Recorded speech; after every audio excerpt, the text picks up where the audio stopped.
Welcome to Career Tools. This week, MTDISC, the magic variable, part 2. The questions this cast answers are: what is the magic variable? Why does adaptability matter so much? And how do I adapt? If you didn't make it to last year's M conference, or even if you did and you want a reminder, we have made videos of all the speaker sessions and they're available to watch on our website. The speakers were the top executives from the Manager Tools community across banking, software, aerospace, consulting, a whole bunch of industries, and they covered everything from day-to-day task management to big things like strategic objectives, clients, customers, the future, everything you might want to know. You can choose one video to watch, or you can save if you want to watch all of them. Jumping to being an executive requires a whole different outlook, a whole different perspective on the organization and the world. And you can get it by watching some of our speakers and taking in everything they have to teach. On the website, manager-tools.com, go to products and look for Executive Outlook videos. Last week, we talked about the two axes on which we look at people's behavior in order to decide how we can adapt our own behavior, that is the magic variable, in order to communicate more effectively with them. And those two things are whether they're task-focused or people-focused, or whether they're assertive and reserved. And we told you to go find out what you are, maybe think about what the people are around you, where they fall on those continuum. And now we're going to tell you what changes you can make in order to communicate more effectively when you find out that you are in a different place on that continuum. So there is a difference between reserved behavior and assertive behavior. There's a difference between people-focused behavior and task-focused behavior. And depending on yours and theirs, you can change your behavior to make the communication more effective. And we're going to divide all of the behaviors into 3 groups. So we're going to look at verbal behavior, vocal behavior, and visual behavior. And as we go through, we'll explain what those are and how you can be more task-focused, less task-focused, more assertive, less assertive, and so on and so forth. Yeah. So starting with verbal. The verbal part of communication is what people say. There's a difference between the words that people who are task-focused choose to use and the words that people who are people-focused choose to use. So you could be describing the same situation, but if you are people-focused, you're going to use different words. You're going to express those thoughts differently than someone who is task-focused. So the first clue that someone is task-focused is they get straight down to business. Mm-hmm. They get right to it, right? In their mind, getting the work done, getting the task accomplished is what comes first. And then if there's time for chit-chat, that should come after we accomplish what we're trying to accomplish here. Task-focused people often use the word think rather than feel. That's one of the telltale signs between task and people-focused individuals is task-focused individuals will say, I think the team is struggling. Whereas a people-focused individual would say something like, I feel like the team is struggling. It's the way you get the information. It's the way you sense something, it's different. Yeah, exactly. So someone who's task-focused, now you don't want to judge based on one sentence, right? And we're going to release a cast in the near future about getting more data and not just going off of one input or one data point. But everyone has preferences or ways that they process that information. And so you can make judgments based on the aggregate or the preponderance of all of those behaviors, right? So as you're observing behaviors, you need something to look and listen for, and this is one of them. Think versus feel. The other thing that I think is an important distinction that would be helpful is as you're listening to someone, if they're using more numbers rather than names, right? Meaning that they're talking about things and tasks and data rather than people. And that's what it comes down to. So an example would be a high C. A high C is reserved and task focused. So they're going to be much more interested if they're recapping a meeting or telling you about a meeting that they went to. They're going to tell you things like how many people were there, what time it started, what they got done, what they got done, what the conclusion was, what you have to do next. Yep, what was on the agenda, what was covered, what the next actions are exactly, those types of things. Whereas a people-focused person would come out and say, hey, I saw Joe and I saw Jim, and Jim's doing awesome, and that new baby is, Yeah, they'll tell exactly. you all about the people, but nothing about what you actually have to do. But you can tell which part of the continuum I fall on. Well, and in fact, sometimes you'll have someone in a meeting or someone will prompt someone who's people-focused and ask them something task-focused about what's going to get done or about a project, and they'll say something that's even more people-focused. They'll say, oh, well, Joe's on that. Like, Joe's got it, right? As long as Joe's on it, it's all going to get done. And to a task-focused person, that's not an answer. No. To a task-focused person, it's the opposite. As long as we have the right checklist and we have the right project plan, it doesn't even really matter who's involved. Exactly. Because anybody could execute that checklist. That, right? So if you're a people-focused person and you need to be more task-focused, so you have analyzed the person in front of you, you've discovered that they are more task-focused than you. To be more task-focused, the first thing you have to do is swallow your inclination to ask how they are and to connect before you do the work. Your inclination is to say, hey, and how are you? And to make sure you've asked about their weekend and had a little chit-chat before you get down to the work. You can ask, how are you? Because, every conversation starts that way. But, sure. But if their answer is fine, then they are already ready to get down to work, even if you're not. So you have to swallow those words. You have to just jump over that piece that you want to do and get straight to the task. It feels rude to you, but it feels efficient to them, and efficiency is something they prize. Yeah. Tell them what you think and not what you feel. And they want to know what the evidence is, not how it makes you feel. And that goes along with using numbers as well. So you can't say the stock rose a good bit or the stock market is feeling buoyant, right? They say on the news. Those feelings don't have a definition, and it needs to have a definition for a task-focused person. So if you say the stock rose 84%, that is a definition, that is specific, and that's what they are looking for. If you say a good bit and then later say 84%, the high C is going to spend the next 15 minutes thinking, how does someone make 84% a good bit? Like trying to do the math in their head, because their calculation of a good bit and your calculation of a good bit is not the same.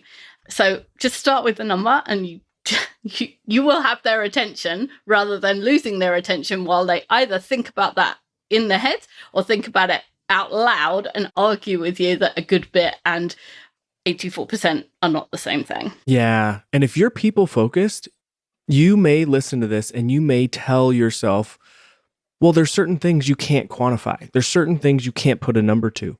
But even going back to our example of, I think the team is struggling versus I feel like the team is struggling. If you're a people-focused person, your natural inclination is to go, I feel like the team is struggling. And if someone were to tell you, or as we're telling you, put something to that, you're going to say to yourself, well, it's just a feeling that I get from the team. I talk to them. I feel, I get, okay, well, there are things that you can do. You just have to look for them. And your natural inclination is not to look for them. But I could easily, knowing if I'm going into a conversation with a high C or a high D, someone who's task focused, rather than saying, hey, I just get the feeling that the team is struggling, I could go to them and say, I think the team is struggling. 7 people have called out. Productivity's down 14%. Right? Those are numbers. Yes. Or even something more qualitative, like, Joe is always 10 minutes early, and this week he's been on time every day. It's a change in behavior. Absolutely. And it's not wrong. Like, he's still being on time, but there's something, a change that That's a that change great in point. behavior is odd. And that's the kind of thing that gives you that feeling that something is up with somebody. Exactly. It's a great point. So people-focused people want to have that human connection before they get down to the task. And if you're task focused and you skip the pleasantries, they're wondering how you are. They're wondering what's going on, how things have been. They're wondering about picking up the last conversation you had about, your kids or something. And so if you don't exchange those pleasantries, if you don't engage in that chit chat beforehand, then they're not focused on what you want them to be focused on. Instead, they're worried that something might be wrong, something might be amiss. So people-focused people are the people who want to have that connection and that chit chat beforehand. And that's going to make them more productive when you get to talking about the task and the work that needs to be done. And they don't think of people in groups. They think of the individuals, and therefore they call them by name.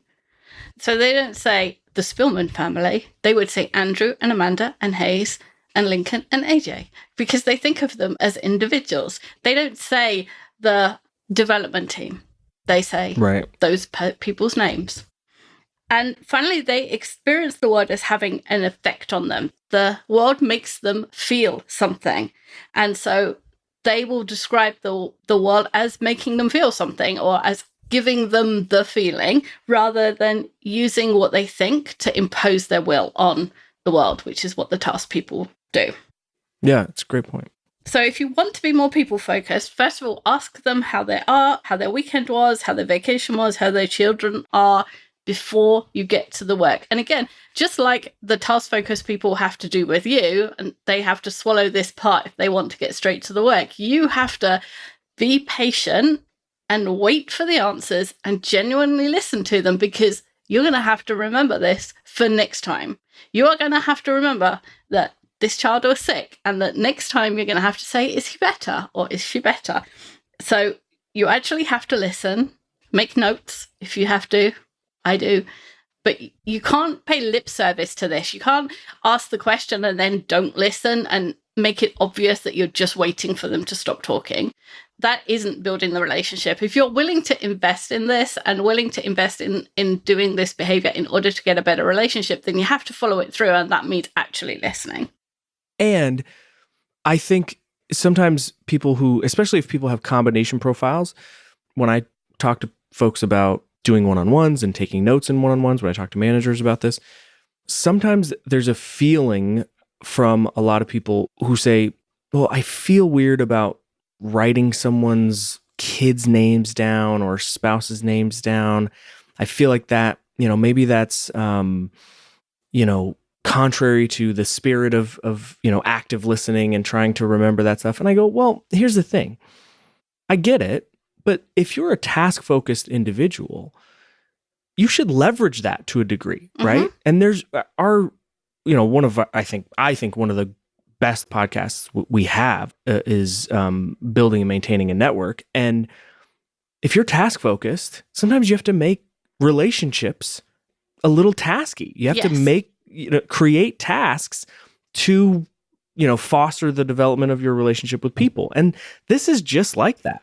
Writing down someone's significant other's name or children's names, or where they go to school, or where the different colleges that they're looking at to go, those types of things, writing them down is not disingenuous. If anything, it's more genuine to say, hey, this is important. I'm going to write it down because I want to remember it.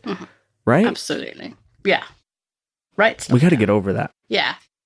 And if you really don't want to write it in front of them, write it as soon as you leave the room, because you are going to forget. Yeah, absolutely. So instead of saying the DevOps team, say Bob and Cheryl and Anne, say their names, and focus on the effect or the feelings of the people involved in the situation rather than the numbers. So you could say Judith's sales fell this month, rather than the Northwest sales area fell 9%. The Northwest sales area has no person associated it. It's just a geography, and 9% is a number. It's factual, but there's no humanity to it. Whereas Judith, now we're worried about Judith. What can we do to help her? It's a whole different quality to the way you're describing that situation. In terms of what people say, the verbal component, there is a difference between assertive and reserved.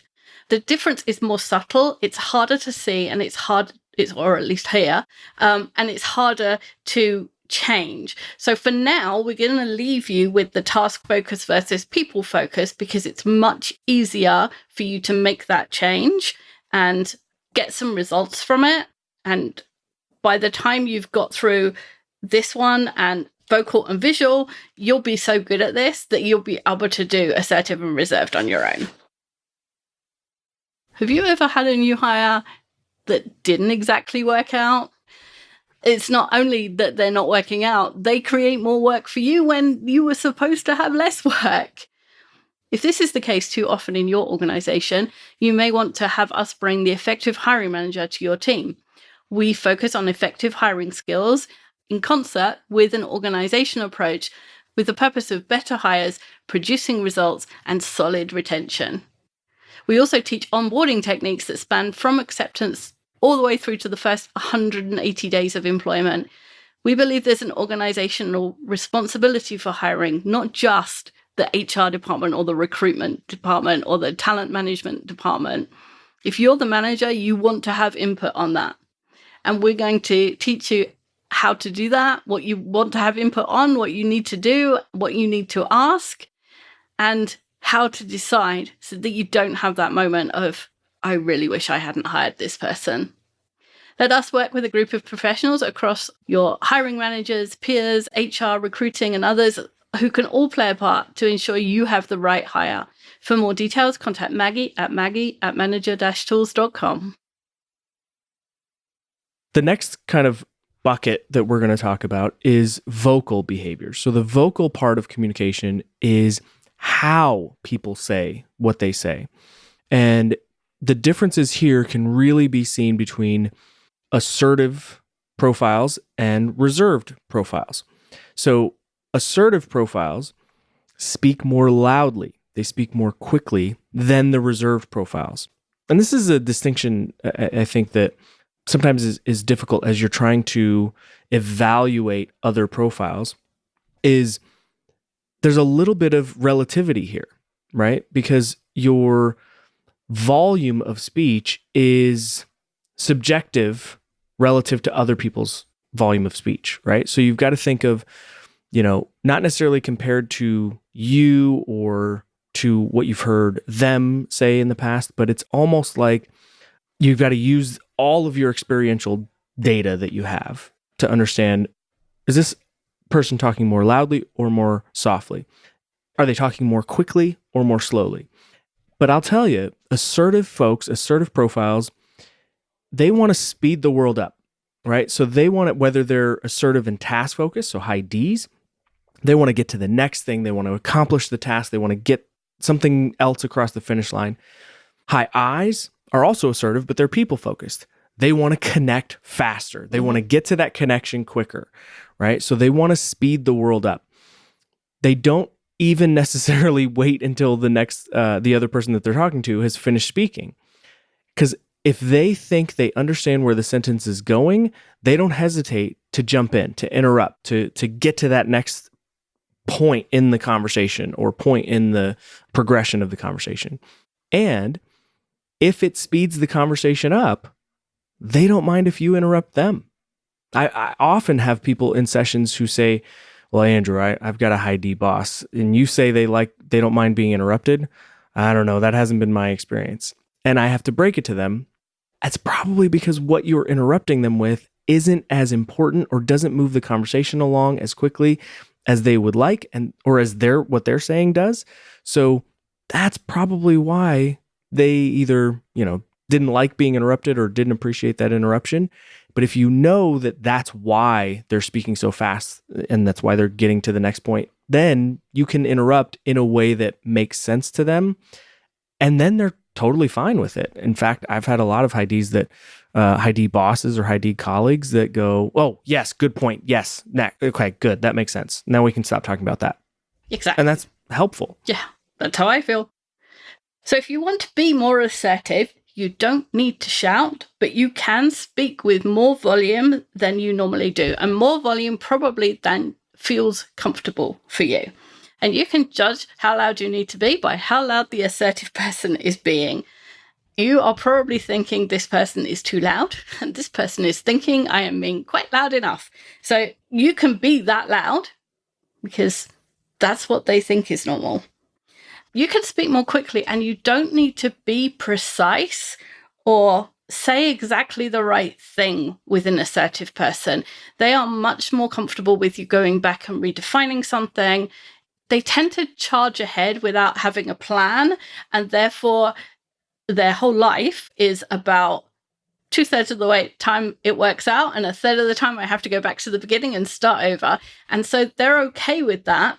Big picture, small picture, whether that's just reviewing a whole project or just reviewing the sentence they just said, they're okay with having to go back and revise what they said. So you can go faster and be more inaccurate and have to come back and redefine something or be more clear later. So you don't need to go slowly enough to be precise. And usually those reserved profiles who struggle being more assertive are either task focused, and that lends towards what we're talking about here in terms of you can be less accurate. You can be, get the information out there, and then if you need to clarify or restate, you can do that later.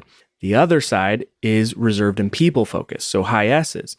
The reason they're more reserved and don't jump in there and put less thought into what they're saying is they're worried about hurting someone's feelings, right? And high S's, you're not going to hurt high D's or high I's feelings. No one has as much feelings as you do. Yeah. So jump out there. It's totally fine. You say what you're thinking, and then you go, oh, wait, that didn't really come out the way that I wanted it to. I actually kind of meant to say it this way. They'll be able to move past it. They'll be able to move on. And in fact, they'll appreciate that you didn't hold that back. Mm-hmm. They want, get it out. I have high D's all the time that tell me, I want my people to disagree with me. Mm-hmm. And I go, yeah, I bet you do. How does that work out for them when they do? Right? And they Exactly. go, actually, not that bad. I just want to get it out. Let's just talk about it. Yeah. Of the things that are misunderstood, I have to call people and say, I'm sorry, I didn't communicate that properly, and I said something I didn't mean, way more than people call me and say, you misunderstood that.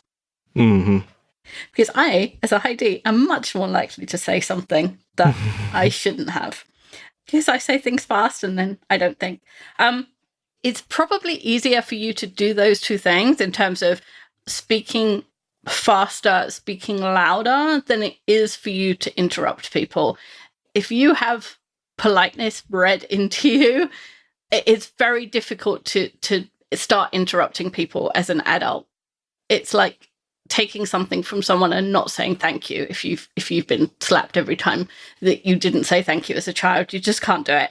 But if you can interrupt someone, go ahead, interrupt the assertive person. They don't think of interruptions as a bad thing. They think of it as helpful because it moves that conversation on.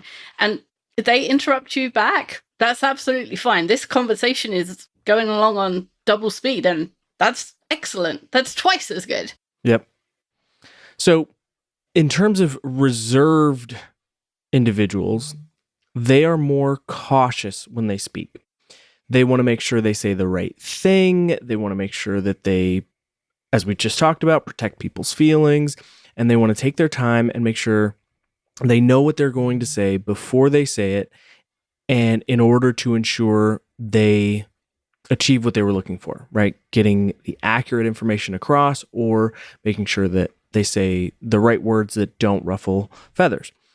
They'll pause when they are looking for the right word, right? They'll pause to find the right word rather than just keep talking and kind of figure it out once they get there, right? More assertive profiles will say 3 or 4 words until they go, oh, no, you know what I'm thinking of? This word, right? And reserved profiles will pause. They'll wait. They speak softly and slowly because they're not trying to overcome their environment. They're trying to work within it. Again, I like to tell people reserve profiles are more interested in taking information in and working within the confines of that particular environment. And assertive profiles are quite the opposite.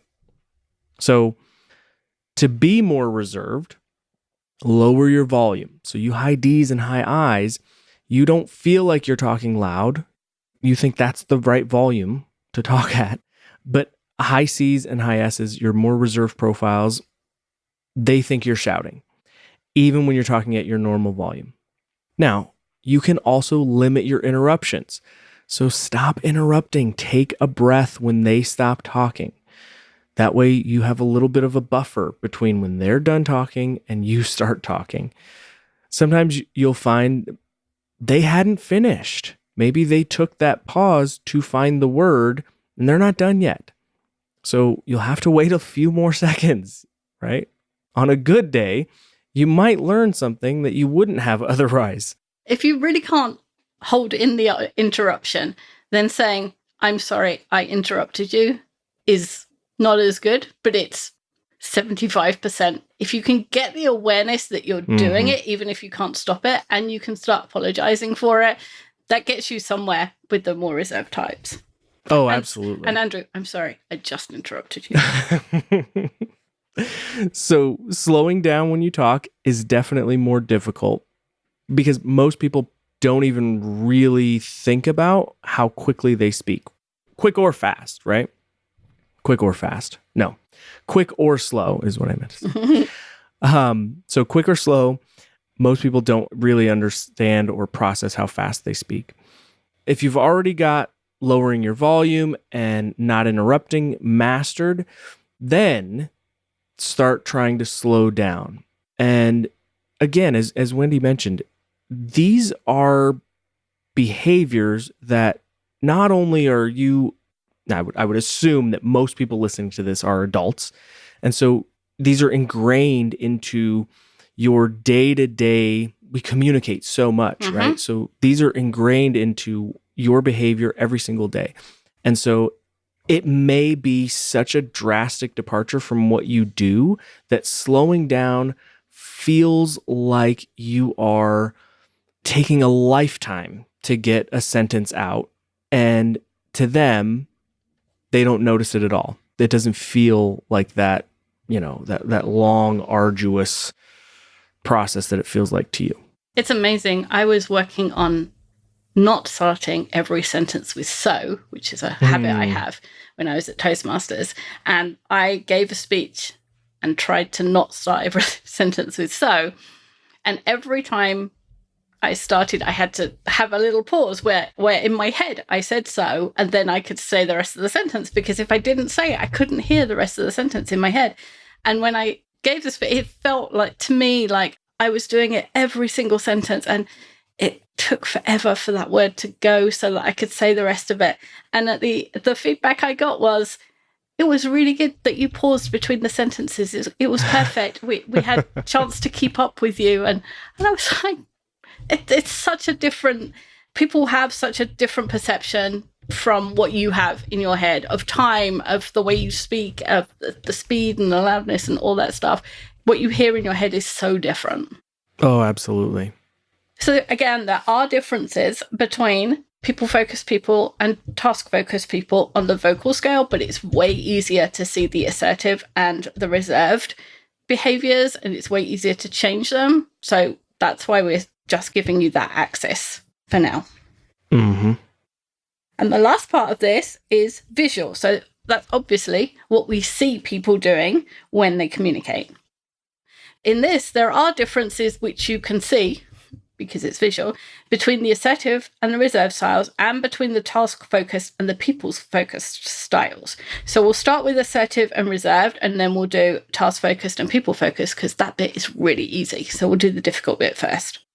So assertive styles make more gestures and bigger gestures, larger gestures. So sitting at a conference table, they're more likely to spread out. They're more likely to take up more space with their body or their things than would probably be typical of kind of their share, right? They're going to go outside of their, kind of like if you think of the arms of their chair as the width of their space on the table, they quite often have their book or their laptop to one side that goes out of that space. Yeah. And I've noticed often assertive profiles in a conference room or they'll even stand up. It's very outside the norm of what the meeting is or what the environment is, but they'll stand up, they'll pace in the back of the room, they'll move around. If you see someone doing that, they're probably assertive because they're going outside the conventional norm, right? Mm-hmm. If you notice someone waving their arms, talking with their hands, they're probably more assertive.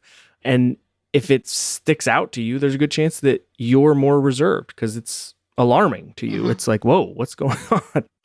Assertive styles also make a lot of eye contact. They're more likely to be looking at someone's eyes or face than reserved styles.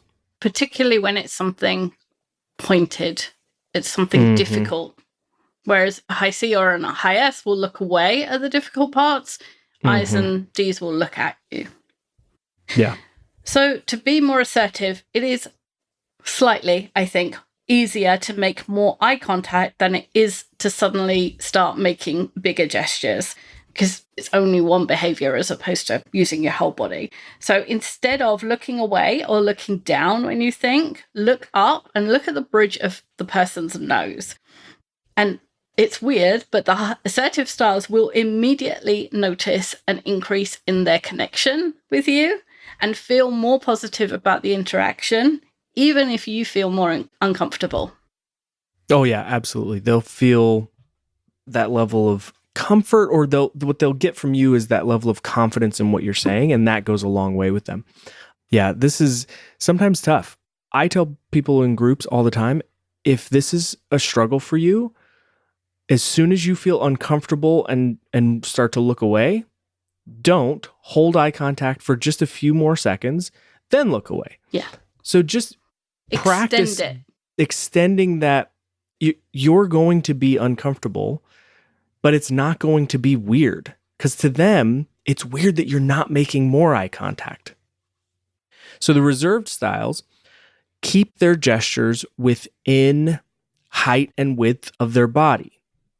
We kind of talk about, like a strike zone, like in baseball, you've got, kind of chest to waist and shoulder to shoulder. And you've got, in your torso, your gestures, if you're reserved, are typically within that box, we call it. And while someone who's reserved is sitting at a desk or a conference table, they typically keep their belongings neatly arranged within the space of their body, right? They don't want to infringe on other people's space. So on video, if you were watching them, you would see all of their stuff, neatly in front of them. You would see them rarely talking with their hands or moving their arms about. They make a lot less eye contact than assertive profiles.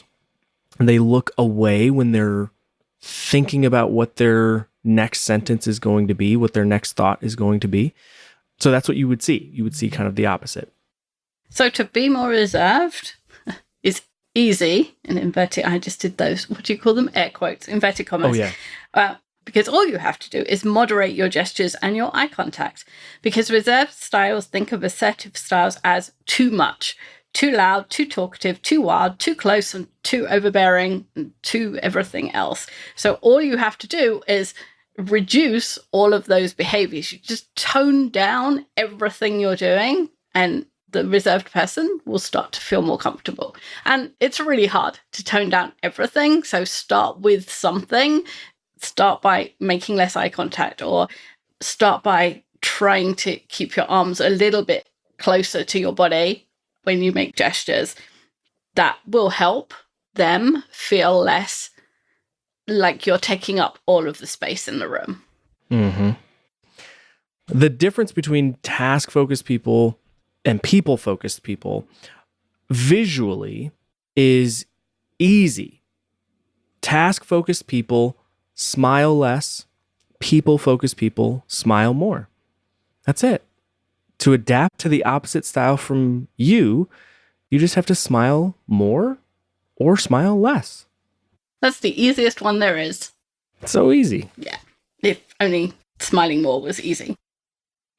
None of this is easy in the sense of changing your behavior and changing what you do without thinking is difficult.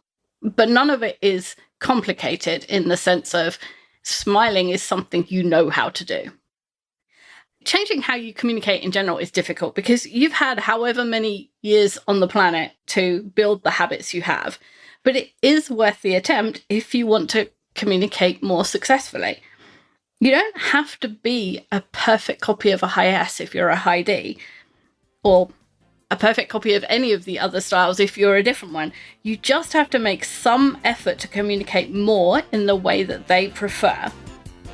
We found that relatively small changes are very richly rewarded.